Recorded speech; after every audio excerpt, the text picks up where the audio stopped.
Welcome, Kacia, to show up on video. I am so excited. I am so pumped to be here with you. Thank you so much for having me. This is going to be so fun. Minus our technical difficulties. Listen, when you get two girls, two podcasters behind the mic, it's so funny how that works. It's like I feel like we should have it all down pat, but there's always something that happens, a Zoom issue, a mic issue. But then it's also like you get to rely on your confidence of like, we'll figure this out. Like, we'll roll with it. We just kept saying like, well, we got this. It's a good reminder that like you can never prepare for everything, but you're just like, let's just believe in my ability to figure it out and let's go. and we always do. Like we always figure it out. And I always used to be so nervous about, you've been doing this podcasting for so much longer. I want to say, how many years now? 3.5. You've had Empower Her podcast for 3.5 years. How many episodes do you know off the top of your head? 402 at the time that we're recording this. Yeah, so a lot. So it's how many a week? 2 a week. Yeah. And you were doing 2 a week from day one? Yes. So it's a lot of content, a lot of me talking with my Britney Spears headset on, sitting in my closet, pretending like I'm having a spicy margarita, which is always the vibe that I think of on my show with a girlfriend. I like that. That's how that's how it's been for 400 episodes. It's wild. It's so funny. What you just said is so interesting. And I can't wait to go into like kind of the evolution of your brand and your business using with the podcast and video, et cetera. But what you just said is so important. I think a lot of my clients or a lot of people I speak to don't know what to say on camera or don't know what to say when they're on their stories or whatever. What you just said is so good. You have a vibe with your podcast that you want to imagine that you're having a spicy margarita with a girlfriend. Yeah. If you were just to picture that every time you go on stories for anyone out there, what kind of vibe do you want your person that's watching to feel? Do you want it to feel like you're in a lecture, in a study hall, or in a, a loud bar and having fun, a dance class?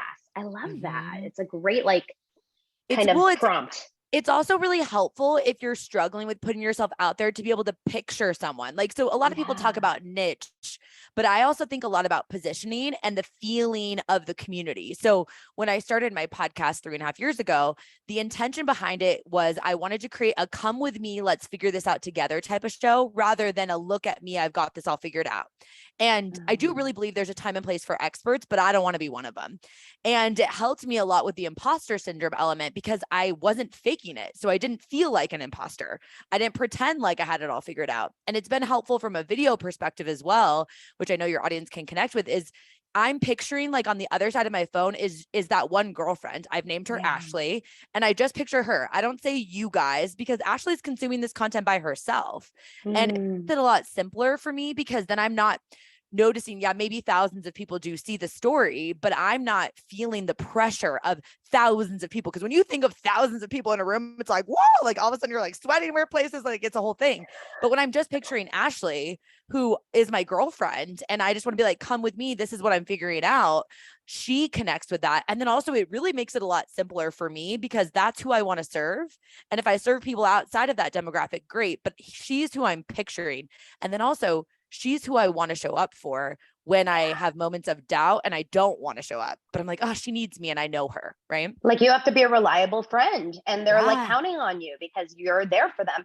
It's so good to think about it in that way. And also I think it probably releases a lot of more than just pressure, but like almost takes down walls when you're showing up, like, because you're thinking, instead of thinking I'm performing for a crowd, it's like, no, I'm calling a girl, a friend of mine. So, okay, let's go back a couple years ago, because I don't know how I found you. It was one of those Instagram finds years and years ago. Someone tagged you in something probably.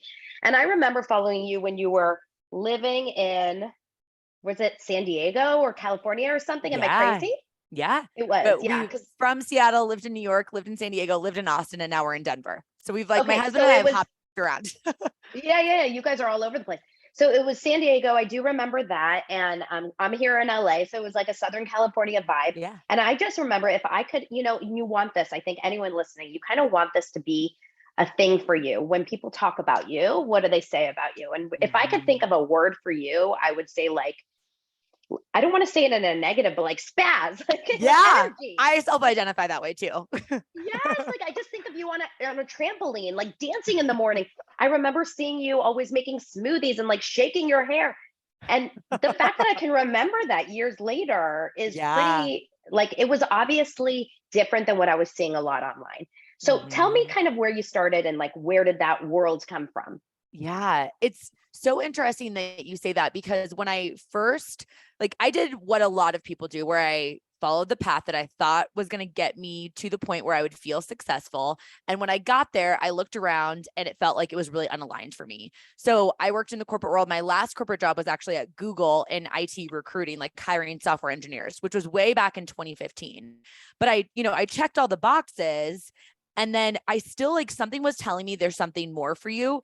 And I don't mean more as in being an entrepreneur is more than working in the corporate world. I mean, like, felt more in alignment so I could be this fully expressed version of myself, because I was working with like predominantly men that were 20 years older than me. And as much as I was myself, I definitely didn't know how to be myself online, because I had never built a business. And my first business was back in January of 2014. And when I started it, I had a very human goal, which was, how do I learn how to be more Kacia? Because in my corporate job, I have to be really buttoned up, and I'm like telling software engineers what to do. It's really unaligned with what my personality is and was even then. And I just wanted this other stream of fulfillment, and I wanted another stream of self-expression. So it was really intentional back in January of 2014 that I didn't put the pressure on myself for it to feel like a light switch where all of a sudden I needed to be this like goofy person that I was behind closed doors with my then boyfriend or all of my best girlfriends or with my family. I didn't put the pressure on myself to be that person right away on social media, because I didn't know how to do social media, but also because I just felt like if I treated it more like a dimmer switch than a light switch, I could give myself a lot of confidence building opportunities along the way. Like I could just try and be a little bit more me. And from repetition of constantly showing up and trying to be more me, I built this brand, which, correlated to building a business and has taken me on all of these different, pivots along the way to building all sorts of different types of businesses. But it also created this confidence that I don't water myself down in any environments, because it's too uncomfortable for me at this point, versus the beginning, it was really uncomfortable for me to be myself on a social platform. So it's almost like toggled the other direction, where like, I'm not interested in being in any rooms where someone's going to say, Kacia, you have to do XYZ. I'm like, gotta go. I can't do it. Like, I'm not willing to water myself down for anyone now. But it was an evolution of like constantly showing up and trying to peel back the layers and really pull back the curtain and be transparent, that has gotten to me this place, like to this place in my career that's, yes, it's been really impactful and I've earned a lot of income and all of those things, but more so it just feels really good, to be honest. Yeah, because you feel like you can just be yourself, and that feels so like free. It feels so free. But when you started showing up online, you were still working at Google, or no, you weren't? Yeah, there? I was. So what were you, okay, because so many people have these like side hustles, but they have corporate jobs and they don't know, they're scared that they're going to get seen by their colleagues, their bosses, whatever. What did you go through? What was your experience there? Yeah, I feel like there's always going to be a problem. And sometimes when we get really focused on a shiny object or a goal that we're working on, we only think about the positive parts about it. But I like to ask myself, like, which problem do you want more? And for me, it was the problem of, do I want to stay in this thing that I know is not aligned for me, even though on paper it makes sense? Or do I want to build this life that I know I'm going to be obsessed with, where I get to feel fully in alignment and have a lot more freedom and optionality? Like, I knew which one I wanted more.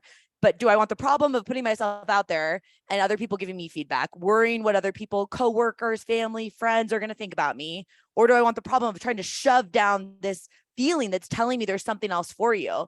And when I get to the end of my TBD amount of days here, I know it's not going to be like, oh, I'm so happy that I made it to the end and I got through life. Like, it's like, I want to feel like I showed up. And so it's almost like I just kind of had to toggle with that daily of, it felt uncomfortable, but as you keep putting your reps in, the story that you're telling yourself of everybody else is watching you and thinking XYZ about you, it's just not true, because everybody is worried what everybody else thinks about them. So we're all just worried about what everyone thinks. And it's like, just do you, because you got one shot. And once I really started to just like get my reps in, it got easier and I just cared less. And it wasn't that I didn't care what people think, because I do care what people think. And I honestly believe that the only people that don't care what people think are sociopaths. So like, if you care what people think, I'm the same as you. I agree. Right? I care, but it's like, I just care about showing up and making my one shot here count more than I care about somebody who doesn't understand, because there's nobody that's, in the game and going after their dreams that's ever going to criticize me. I know it's just people that are sitting on the sidelines that are going to give feedback. So I just I've learned how to just work with it, knowing that like I can't get too high on the highs and I can't get too low on the lows. So people sliding into my DMs being like, Kacia, you've changed my life in this way through your podcast. I'm so grateful. Of course, I'd rather have people like me than not like me, but I can't make it way too much in who I am. Just like when someone says you should be showing up in this way or leaves a negative review or something like that, I can't make that way too much either. So I kind of just balance it internally, if that makes sense. Absolutely. I think the idea of caring what people think is like, I think we would actually not be human beings if we didn't care at all, but it's about weeding out or about choosing whose opinion of you you're listening to and hearing. They always say, like, would you take advice from, or would you take criticism from someone you wouldn't take advice from, right? Or so on and so forth. So, okay, so you started this business. Now, can you like share or be open about kind of your first foray into starting your own business, what that was? Because I remember it was working for a company, correct? Yeah. In direct sales or something? My first business was in network marketing. Yeah. It was with a company called Beachbody that made like P90X, Insanity, 21 Day Fix, those workout programs. And the intention was to start it on the side, because I'm actually someone who in the entrepreneurial space, I am not a jump and the net will appear person. I'm more of build it on the side, try it on for size, see if you like it, and then kind of keep going from that direction. Because while I personally am like abnormally comfortable with risk, I'm like jump out of a plane and bungee jump and like start the business and move to the city. I feel comfortable with that. I just don't think that most people are that comfortable with risk. So I never want to give advice based off of like, it wouldn't feel aligned for most people. So I too was in a situation where I started a business on the side of a full-time corporate job in network marketing. The intention was it was going to be a side thing. It was going to be another stream of fulfillment. Turns out there were a lot of women that felt the way that I felt. I checked all the boxes on paper, but holy crap, I'm looking around now that I got here and I don't want this. Like I want to do something else in addition. Mm-hmm.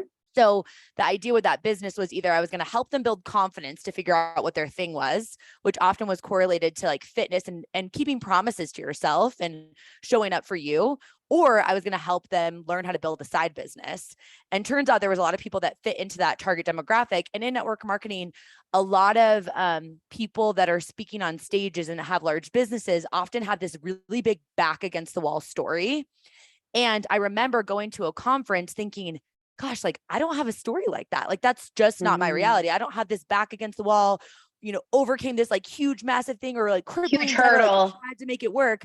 And then I reframed it really quickly where I was like, wait a second, if it's not being represented the way that I think it should, maybe I'm supposed to be the representation.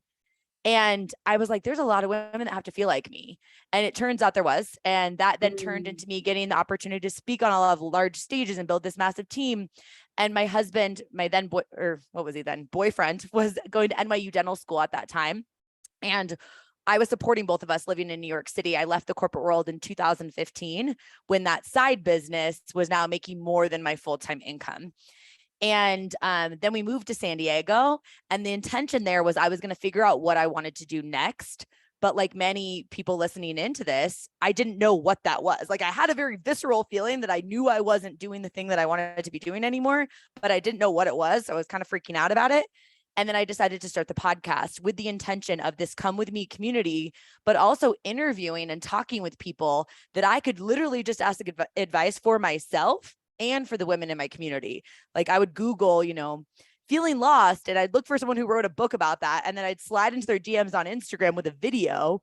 And I would say, hey, I'm Kacia. You don't know me, but I bought your book. I've got this podcast. Will you come on my show? And then I would just ask them everything that I wanted to know.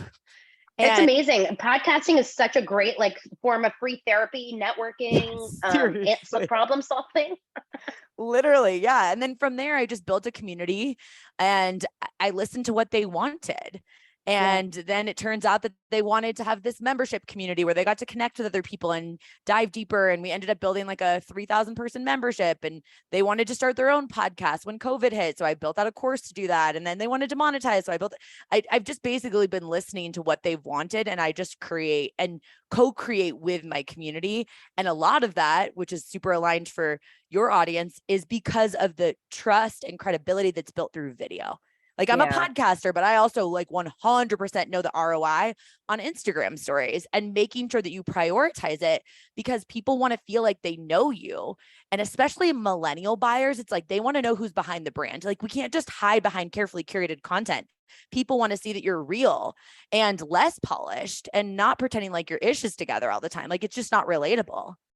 Yeah, I think that's the key there, is really showing up in all the layers. Like the fact that you said at the beginning of the our conversation that you were showing up from a place of not expertise, where so many people, all they want to do is talk about how expert they are in A, B, and C. I love your approach, which is like, I'm not an expert. I'm learning every day, because I think we all are. I don't believe there is such a thing as an expert, because there's always going to be something new.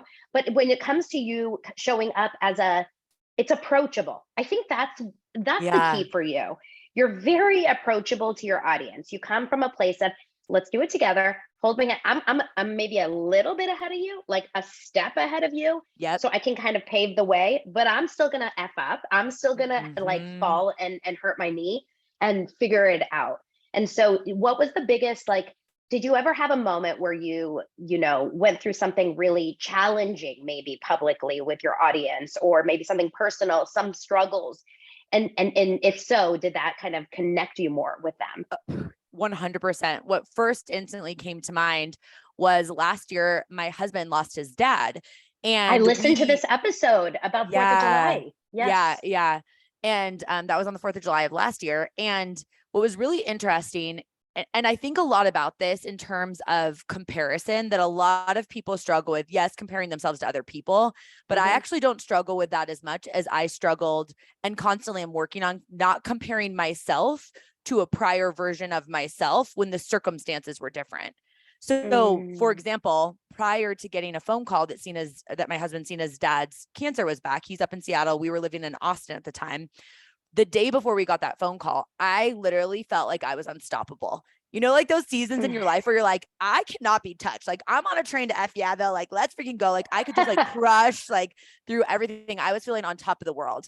Then we got a phone call on a Wednesday night at 9:30 p.m. that his cancer was back. Cena got on the next flight up to Seattle, and I ended up driving up with our dog a couple days afterwards. I had like a speaking engagement. Long story short, I remember getting up there and having to be very intentional in real time about helping myself build confidence while in a season and a circumstance that I had never been in, that I felt so stressed by and was so devastated by. Because, you know, when we're doing something new, whether it is just showing up for the first time on video, or it's launching like something in your business, or it's just challenging yourself to grow to that next level, I always try and build up that foundation of confidence, like my belief in my own ability to figure things out. And when I got up there, I was sharing with my community in real time. I was like, I don't know how to do this. And I would like cry on Instagram stories and on my podcast. And I was like, but what I do know is I have to build up my confidence in myself so I can support my then at that time fiance while he's navigating through one of the hardest things in his entire life, being the caregiver as his dad went from hospital to hospice to eventually passing. And, you know, it was such a challenging season, but instead of like moving away from it and saying like, you know, if I would have felt like I needed to just drop off the face of the planet, I would have done that because I'm going to just do whatever feels aligned. But I actually didn't feel that way at all. Instead, I felt like it was really therapeutic for me to share about what I was learning in real time without that positioning of being an expert. But instead, like if we were girlfriends chatting, I'm just going to tell you, I have no idea what the hell I'm doing. And I feel like I'm totally failing and I don't know how to support him, but I'm trying to build up my confidence. And maybe for me, that's just like walking outside for 30 minutes and trying to drink some freaking water and like reminding myself I can control my thoughts. And I think it was a really powerful reminder to my community, especially as someone who's very optimistic by nature. I'm a very high energy person, which you know, but like I'm like this, like if we meet like in real life, like that's how I am. And I have a feeling you're exactly the same way in real life. And so, you know, I think it was actually really interesting because a lot of women that had been listening into my show for 2+ years reached out to me for the first time ever, that even told me, as much as I've always loved your show, watching you navigate this season is only further proof that like I want to be part of this community. And like you know, whatever, because so often we want to shy away from those things, whether it's hard things that we're struggling through, or even like face plants in our business or things that we're stumbling through. We're like, let's hide this from everybody else because we want to be perceived as quote unquote perfect, or like we always have it together. And I'm like, those are the things that actually give you rootability. And it just gives you that connective tissue that you're actually craving. You're not craving for people to admire you for this quote unquote perfect version of you, which is completely up to interpretation in the first place. So I think that was like a huge learning moment for me, of reiterating how much I love podcasting and how much I just want to pull back the curtain, and how much that positioning that I have for my show and for my brand of come with me, let's figure this out together. It really sits well with me. And yeah, I mean, being a human is hard enough sometimes. So I'm not trying to go around pretending anything, you know? I love that. I think, I mean, what you're saying is so true. And it's the idea of, you know, the struggles are, it's not what makes us human or what makes us as a human, because it's the ups and the downs and all the betweens, but it's really actually how you handle it, right? So like you went through something really hard, you learned something from it, you were able to now create content for your audience about it and help them through it. And I'm sure, I think from your episodes that like things like that really shift your life, like pivoted your businesses and stuff, correct? Like, right? Didn't you guys completely change? Now you're doing another business, real estate investing, right? So how did that start? So my husband, Sina, was a dentist, and he came to me one day and said, I had been at a business mastermind meetup and we didn't have a ton of time to chat while I was there, but I was sending him little voice notes randomly, like, oh, I have this idea, or we could do this, or we could do this. Cause I knew that he didn't love dentistry, but obviously, you know, there's this narrative in society, especially him being Persian, coming from immigrant parents. There's a lot of pressure to be a doctor, a dentist, a lawyer. Like he felt that for sure. And it wasn't until we unpacked it later, like how much of his decision to become a dentist was based off what he thought he quote unquote should do. So that was a lot in itself. But once he got to the point where he realized that he could do anything, and he's doing life with someone who's like, if you don't love this, like, why are you even doing it? A lot of ideas were sparked in his head about business, but in particular, he always had this passion for real estate investing. And then obviously he left dentistry, came to me, was like, Kacia, I want to leave dentistry. And I was like, quit your job tomorrow. We'll figure it out. And then 2 weeks later, we got the call about his dad. So it completely jolted everything. And then we went up to Washington State for 3 months. And then we ended up inheriting a piece of land and his dad's house. And so Sina had to learn in real time. As the only child, his parents got divorced 30 years ago. So like, he's like, I have to figure out how to do this. And we don't even live in Washington. And it almost like felt like this interesting piece of like, we've been thinking a lot about like doing lineage changing things for our family in terms of like the type of marriage that they're going to have modeled to them, and the type of lifestyle that they're going to have, and like the opportunities that they're going to have. That's just going to be very different than the way that we were raised. And there was something that tied with real estate and lineage changing that like really excited us to do something together. So the plan was like, once we get to Colorado after getting married, where we live now, that we were going to figure out how to do this. So now we're building a business together in real estate investing. We're starting a podcast with like the come with me type of feeling. And so we're building it all. It's crazy. Okay, wait, a couple things. Isn't it interesting? Did you guys ever think about this weird like universe that you were like, let's consider real estate investing? Not to say that this happened, but like his dad left a gift. Like this is the start of your new life. Like talk about leaving a legacy. Right? Like that. My grandfather, who passed in 2001, bought an apartment building here in Los Angeles. You know how expensive property is here. A 52-unit apartment building in 1981 or 1983. I was born 1981. So bought it and left it for my mom, my sister, and I when he died.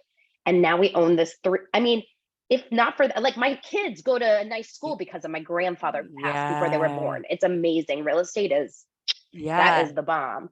Well, it's interesting too, because I think like what you just did and is so powerful for people listening in is like reminding ourselves that as humans, we're meaning creating machines. So when we were left this, like Sina actually had a kind of a distant relationship with his dad for most of his upbringing until the end when he got diagnosed with cancer, and it changed a little bit. But we didn't even know that, like, his financial situation. And we also didn't know about this land. Like, I mean, it was such a weird, like universe type of like, hey, this is like the universe rolls out the red carpet if you're willing to like commit to this. And I was like, Sina, why don't you start talking more about how this is what you want to do?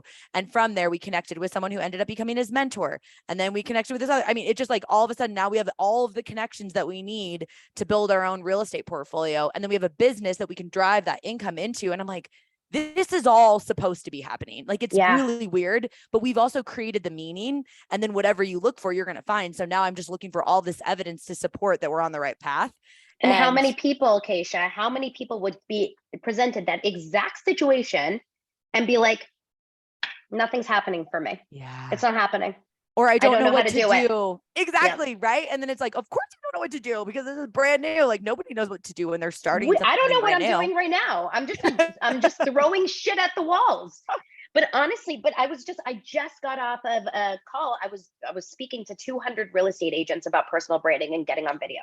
Amazing. And all of them say the same thing. I don't know what to say. I don't know what to say. I don't know what to do. I don't know. And I'm like, you're never going to know until you start. Because what happens is the more you do, the more you'll do, and the more connection you get with your audience. And then what you said is something is so good. You are not coming up with everything on your own on an island. You connect with your audience and ask them. And you ask for feedback. So what kind of community? Okay, wait, a couple things, because I wanted to ask something, but now I like totally messed up on remembering what I was going to say about the real estate. We'll get back to that. Your community. Yeah. I know you're a massive community builder. I think community is the goal for anyone that is building a brand online. How and what do you suggest for someone that is just starting? Like, how do you maintain not only a strong and large community, but an active community? And the difference, Kacia, like between having a community and having followers? Yes. Oh, that is such a big difference. And number one is I don't focus on vanity metrics. It's more about depth of connection. So I'm constantly, I guess, for someone getting started, first, I would want you to think about your positioning. And it's not just your niche. Yes, it's like, who would you be most excited to serve with your content? Like if somebody slid into your DMs on Instagram, they're like, oh, that post resonated with me, or your video that you created hit home with me.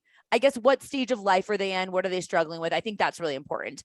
But I really do think the part that people often miss is that positioning element that we've talked a little bit about already, is like, where do you want to be? Do you want to be the person that's giving advice in hindsight? Because there were a lot of women in the podcasting space when I first started that I was borrowing belief from because they were a couple steps ahead of me. And I was really grateful for it. But their advice was in hindsight. Yeah, 5 years ago when I was in that situation, this is how I navigated it.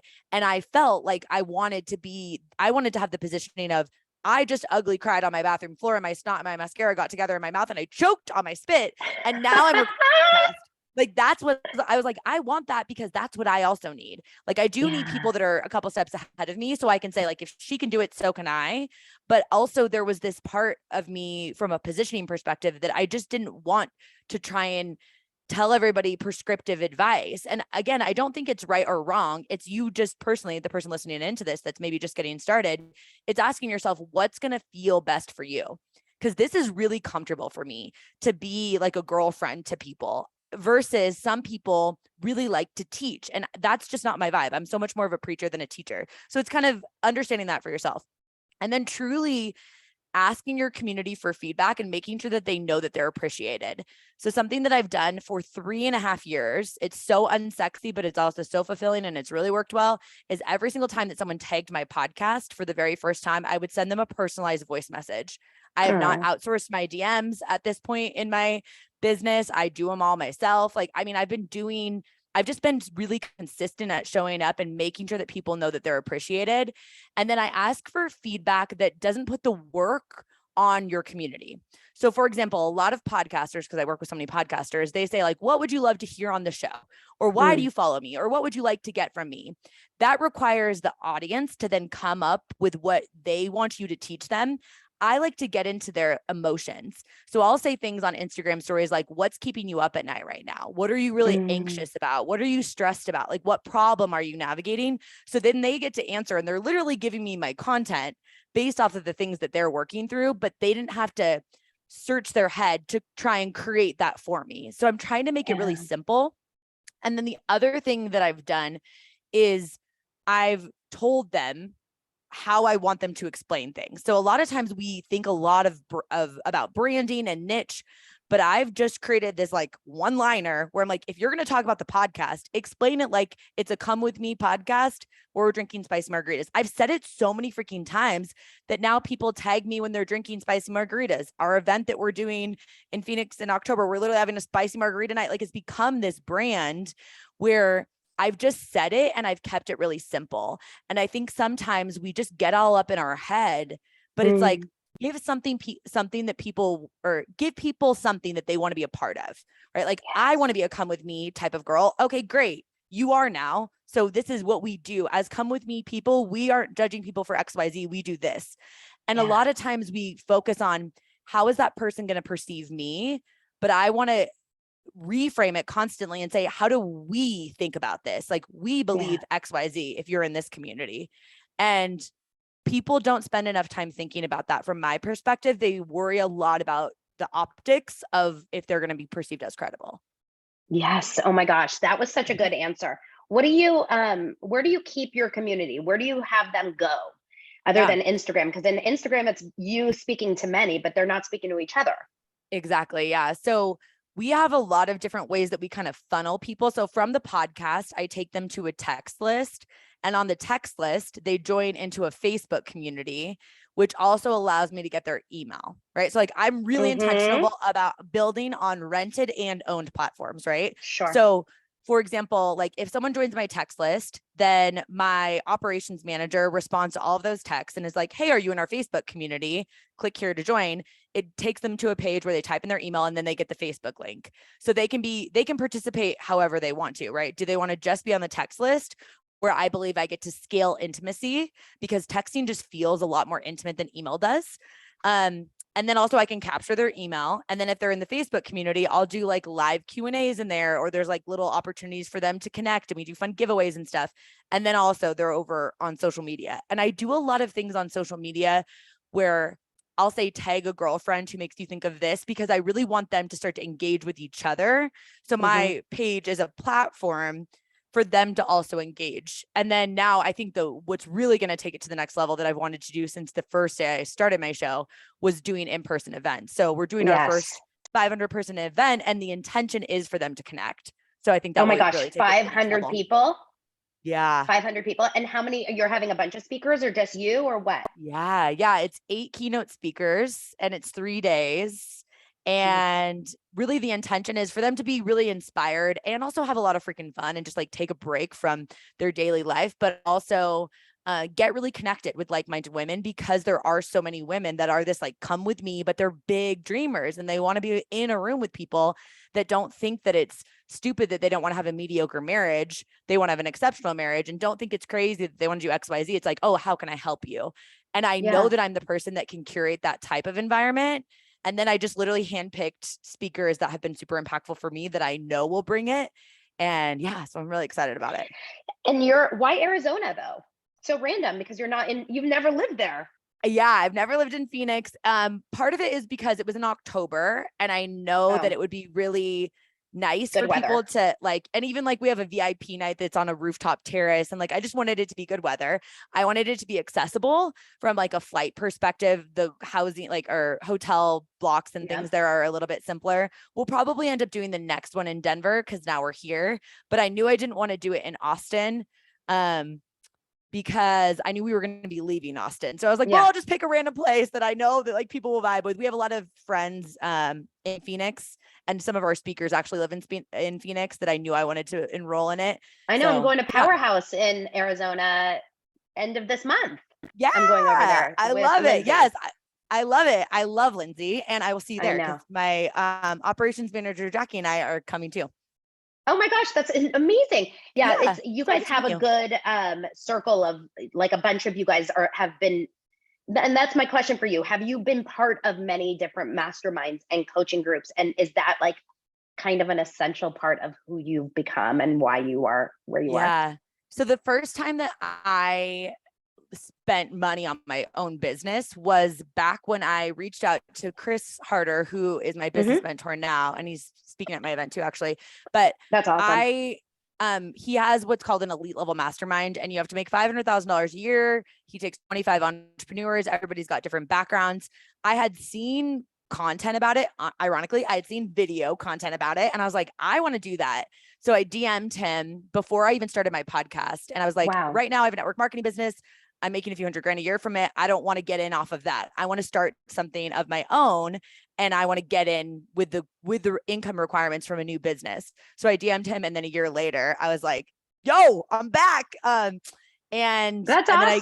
That was the first time that I had joined a mastermind ever. And it was my first time being in a room with people that were like, I had like little sister vibes to a lot of people in the room because they were just more seasoned entrepreneurs, but I was fiery and excited. And I had to be really intentional not to tell myself a story of like, you're so new to this space. Imposter you don't deserve syndrome. to be in the room. But it was like, no, you're so new to this space. Like shake these people up that have been around. They need you. For a while. Yeah. They needed your energy. They were like falling asleep. And it was like the most massive, like just identity shifting. Like, I mean, it was like the coolest thing I could have done. Yeah. Seriously. It's who you know. Yeah. I mean, it's who you know and who you surround yourself with. What about just a quick monetization question, if you don't mind me asking? Of course. You no longer are affiliated with network marketing, or are you still? I still do make residual income from it. I haven't done anything with it since 2019. You haven't like actively tried to grow, but it's kind of the gift that keeps on giving. Yeah. So how did you monetize this new business? And what is the new business? Like now I know it's live events and whatever, but what exactly is your business? How would you describe it? Yeah. So one way that I monetize is through my own podcast in terms of like sponsorship on my podcast. Like I have flat rate sponsors, which is over 6 figures from just that. And then the first thing that I monetized with was ironically, like I built a physical product. I built a planner, which I sold that out and then realized very quickly that I did not want to do physical products. You mentioned that. Why? Give us like 2 sentences. Why? Yeah. Because so it was called With Intention, and that was the name of the planner. And the idea was to map out your priorities before your to-dos, which is something that I've been doing for years, but people had such like nitty gritty questions about it and really like detailed questions that the questions that I was getting and the way that people were using it, I was just like, you're making this so complicated. I'm not having fun with this. So I got to go. That's honestly why I stopped. Wow. And then I built a membership community, which I did for about 2 years. And when I closed it, I think it had about 2,600 women in it. It was a $17 a month membership. Whoa. Where we dove a little bit deeper into personal development topics, and I would bring in guest speakers, and it was super fulfilling. It was really awesome. Actually, even during COVID, we had that, and we would do like virtual happy hours, and I just built this massive community of women and did a low ticket. What ended up happening was it started to be where as my podcast and business were growing, I had started a podcast course at that point too. I started getting so many business questions that I was almost like, the community just took a turn that I didn't want it to turn to, and I couldn't really like pivot it. Bring it back. And so I just ended up closing it. And then I started a program. So I monetized through that. I monetize through a monthly podcast course where I take women from idea to launching in 4 weeks. And I do it in a cohort. I still do that. And I love it. I've been doing it since March of 2020. Helped like 300. I'm going to send everyone your way. You're so sweet. I've helped like, I don't know, 300 something people, women launch podcasts. And then from that, again, it's back to that advice that I always give when I'm talking to entrepreneurs is like, listen to your community. So many women came to me, they're like, Kacia, I want to monetize my podcast. Can you teach me? And I was like, this is a little bit more customizable depending upon what their vision is. So I have a one-on-one program where I help existing podcasters grow, scale, and monetize. So I monetize through that. And then obviously live events, we've done merch, and now kind of taking the income from this and putting it into real estate. So that's all the ways that it's amazing. It's a lot of different silos. Yeah. Yeah. And you must be, okay, wait, first of all, what's your Enneagram? Do you know? I'm not 7. Into that, but I feel like you're, okay. I was going to say you're a 3 or a 7. My husband's a 3. Yeah. I love 3 energy because it's like, what's the goal? Let's accomplish it. For me, I'm like, if it feels aligned, I'm never going to quit. But if it doesn't feel aligned, I'm very comfortable with pivoting. Do you get bored easily? Yes. Me too. And I Yeah. feel like that is like a really hard thing for me in this entrepreneurial space. This is my fourth podcast. I was a casting director for 15 years here in LA, and then I was an acting coach, and then now, it's like I've done so many things, and I worry sometimes that like in this world, I guess it's a positive thing. It doesn't have to be a bad thing, but like getting bored and wanting something new, something fresh, something But exciting. Like that's I just why, rebranded.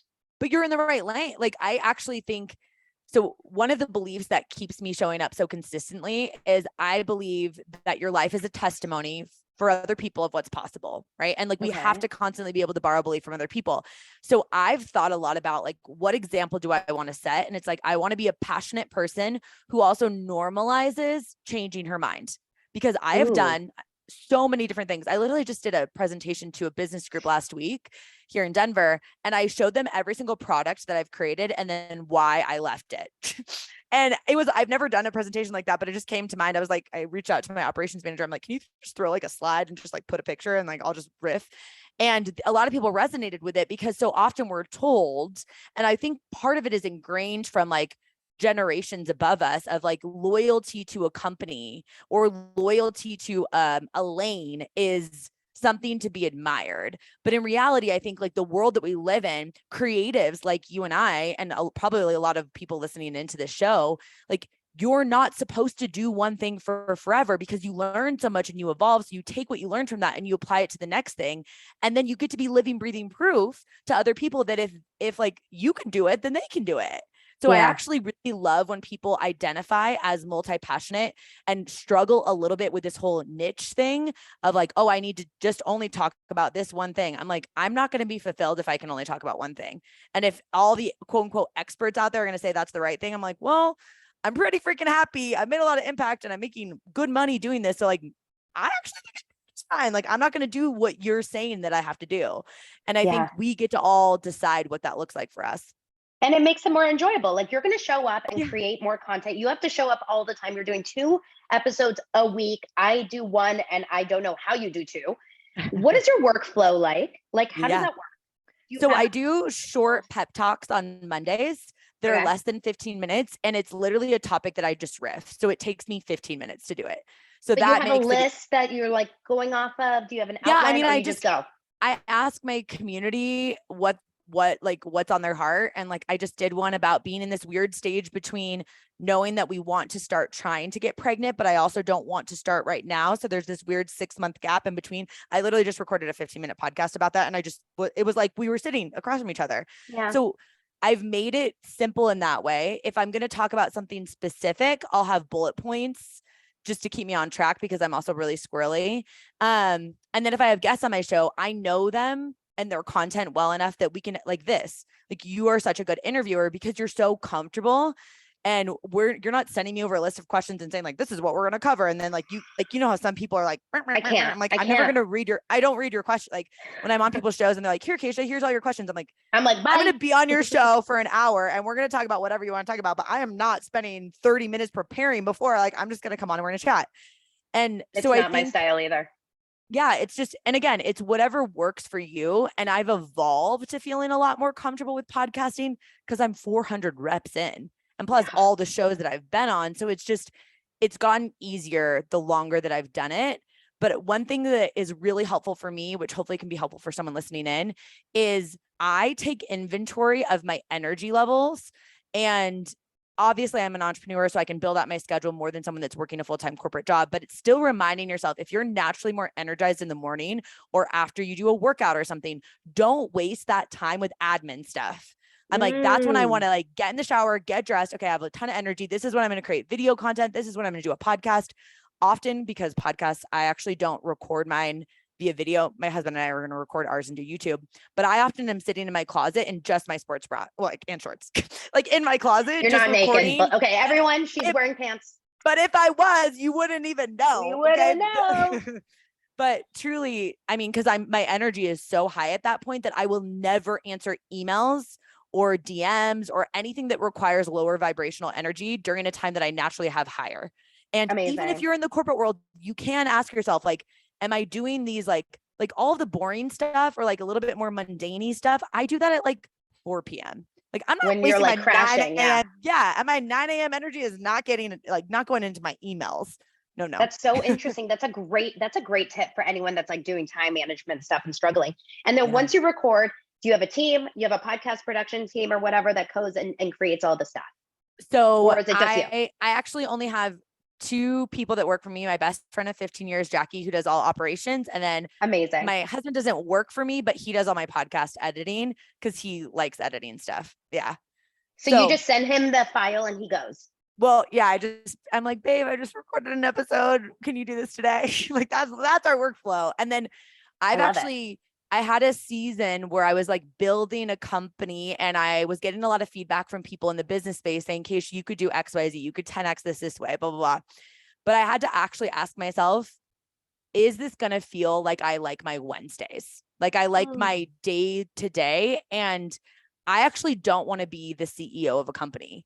And that I got that clarity last year when things started to really take off, where I was like, I love getting to show up and do the things that I'm really excited to do and putting my energy into like pouring it into my community. And I can monetize that way. And I can monetize with doing other things like now the real estate stuff with my husband. But I keep a really lean team on purpose. It's literally my best friend and my husband that like work with me. And then outside of that, we hire contractors for whatever it is that we need support with. But I mean, at one point in my business, I actually had built out a hypothetical org chart, which is something that I tell women to do that are in the business space that know they want to build a real company. I'm like, okay, think of the future. What would you hire? What would you want to do? Like picture it. I did that for myself. And then I was like, shit, I did not want that. I was like, I don't want that. It's not me. Yeah. It's not me. Versus it's so good to know that about you. Yeah. My husband's like, when we build out this real estate team, we'll hire these. And I was like, but none of them talk to me. Like they can talk to you. Like he does the property management for us. And I'm like, nobody is talking to me. I'm like unaccessible. But it's so good to know that, like, I'm actually a horrible boss. I know this 100%. I hire an online business manager and a fractional CMO who tell me what to do. Yeah. And I do all the front of face, like I do content, I do marketing, I love that. Yeah. I cannot organize shit. Like that's just not who I am. But my brain is thinking like, okay, I'm going to start 14,725 YouTube channels starting tomorrow. You know, like it's the weirdest thing. We're so weird. But it's interesting, and you have to know that about yourself so that you can really shine in whatever it is that you do. Because so many of us, and I'm sure you see this too, want to do it all, and we want to take it all on, and it's so hard to do it all. We're not wired to be like really good admin CEOs plus visionaries plus creatives. No. Well, and one thing that's helped me a ton when I got to this stage where, I mean, part of my coping mechanisms from early childhood, like I grew up with someone who was an addict. So I like really wore like a badge of honor that I'm self-sufficient. I can do it on my own. And that honestly did work for me for many, many, many years until it didn't, right? Because when your vision is bigger than just you, I had to recognize in real time how fulfilling and fun and happy do I feel when I get to help someone else.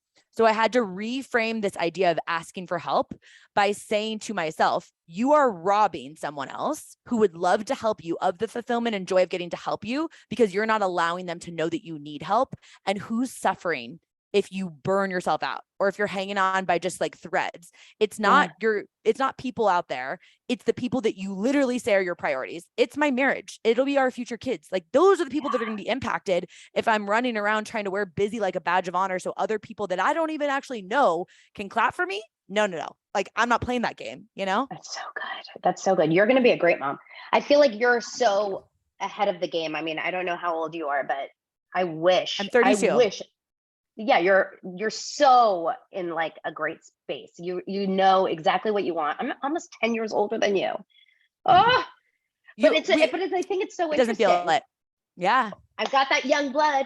I think I'm like you. I'm just 10 years older, and I've gone through 2 kids, so like I'm a lot tireder. I'm just tired, and I'm post-COVID. I'm like, oh god. Okay, wait. So Kacia, if people want to, number one, I want to talk to you about working with you on up-leveling this podcast. Yeah. But if people want to find you and kind of get in your atmosphere, where do they find you? Yeah. My favorite social media platform is Instagram. It's Kacia.Ghetmiri. Ghetmiri, Ghetmiri. I literally have to think about that. We've been together for 13 years, but I just decided to change my name. So Kacia, Kacia Ghetmiri. And then my podcast is called Empower Her. It's every Monday, Thursday. I literally actually love hearing from people. So anyone that's listening into this, like, tag us on social media. It's so helpful, as a podcaster, where like you can tell if like people are vibing with stuff. So then we can give you more of what you actually want. But yeah, those are the ways to connect with me. Everything else is on my website, KaciaGhetmiri.com. Are you playing around on TikTok? I drop random things over on TikTok, but I don't know what the hell I'm doing. And that doesn't scare me. It's just like, do I want to like prioritize it? So currently at the time that we're recording this, I'm not prioritizing it. Could I change? Probably. I think my husband and I will play around with it, because we started a social media account for a podcast we're launching called Get Investing, GHET. So smart. And then, because our last name. And so I feel like we'll have some fun. I was like, give me like a hammer that I can like knock down a door or something. I'm like, that will be fun TikTok content. Well, I feel like you guys are going to have a great, great audience of younger, maybe first-time homeowners, first-time home buyers. Whereas like, there's all those like real estate guys that have been around, the bros, but they're talking to like Brad from LA with like 800 units. Yeah. Grant Cardone, like that kind of vibe. Exactly. That's not you. You're going to be like, you're going to help really the beginners. And I feel like that's TikTok. Yeah. Don't stop. Yeah. Like I'm all about TikTok. Yeah. Okay. We'll have to talk about this offline. Okay, Kacia, you are adorable. You just gave me a burst of energy. Like, forget the coffee. All I need is a little slice of Kacia. Thank you. And and I'll let you know when the episode gets online, and we'll talk from there. And I'll see you in Arizona, hopefully. Yeah. Sure. Oh my gosh, 100%. Like, I mean, I think it's only 200 something women, so like 100% we'll see each other. I'm giving you a big hug. I'm a hugger. So like I'm coming in hot. Okay. We're don't both. Try and shake my hand. It's gonna be so weird. Like, don't do that. I don't do that. Okay. So we'll just. Can you imagine me running up here? Like, hello, my name is Donna. Yeah. I would be like, Donna, Kacia. I don't. Okay. Bye. You're adorable. Bye, babe. Okay. Bye. Bye.